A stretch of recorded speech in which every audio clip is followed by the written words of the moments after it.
Hey everybody, today we're going to be talking about Transformers, Dark of the Moon.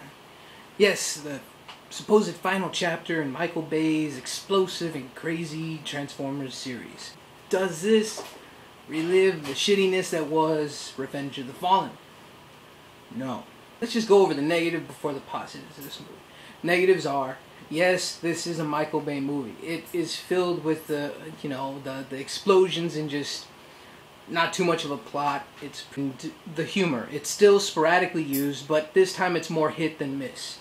Those are the two big issues that people will have with this movie.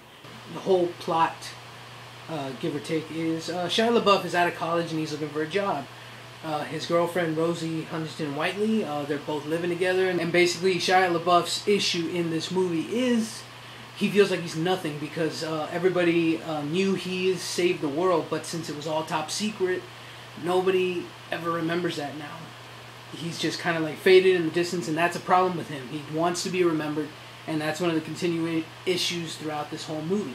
In come the Autobots, and they realize the government kept secrets from them in regards to various Cybertron technology, as well as the whole moon situation.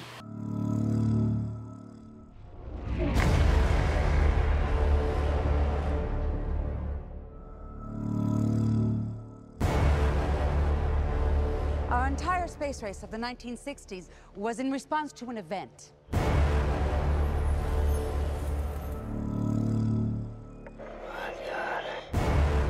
If you breathe a word of what you've seen here, we'll do time for treason.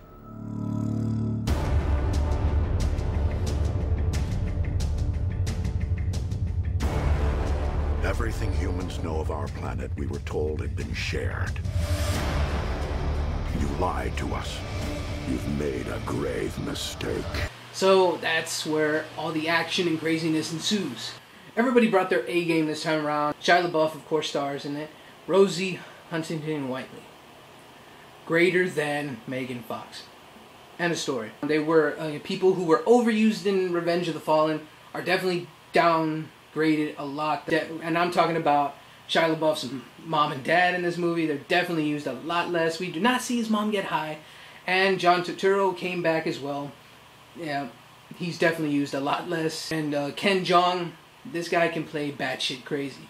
He's definitely the one who had the most laughs from me, at least.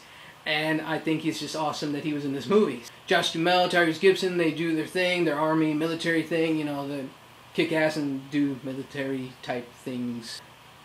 Patrick Dempsey is, on a technicality, one of the villains in this movie, and I'm just like, okay. I guess we can call him McA-hole. And of course we got Frances McDormand. She just plays the tough, stereotypical agent that's stubborn and makes things difficult for the Autobots, as well as Sam Witwicky. That's pretty much can all be said about her. For the visuals, the scale and the scope of this scenes at the end of this movie are just awesome.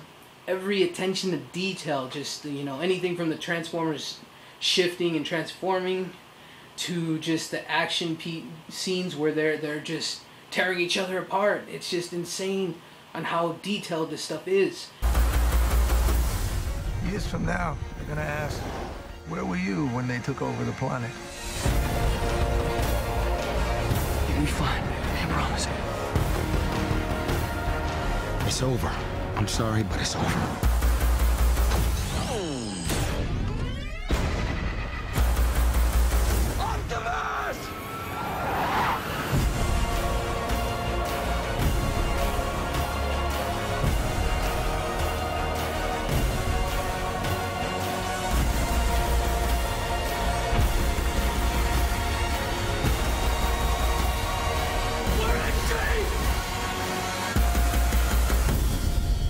You may lose your faith in us, but never in yourselves. From here, the fight will be your own.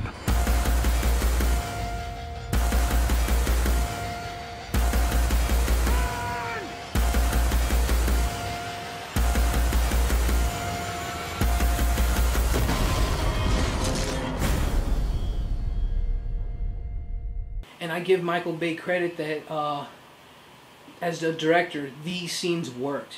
The action wasn't meant for just, he's just crazy and he likes explosions. This time it works. the animators and the graphic artists, I give those guys a hell of a lot of credit too. They gave us more relationships between the Autobots and Decepticons, way more than the humans, so that's definitely a plus, considering we want to see that gives you more investment in those characters instead of just overly focusing on the human characters. This is definitely the best action out of all the three movies. I think it's definitely back, maybe even a slight level above the first one. So 3D was also put to good use. The action was just awesome to look at. So if you're an action fan and if you're a Transformers fan, I'd say this is definitely worth a watch. And just to finally wrap this up here, we come to the most important part of the show, the rating. I give it a solid 4 out of 5 stars. This is hands down just something to watch this summer. I'd say see it in IMAX 3D if you can. It's definitely worth your money and your time. So that's my final thoughts and my review, people. I hope you all enjoyed it. Feel free to rate, subscribe, and comment, and keep going to the movies.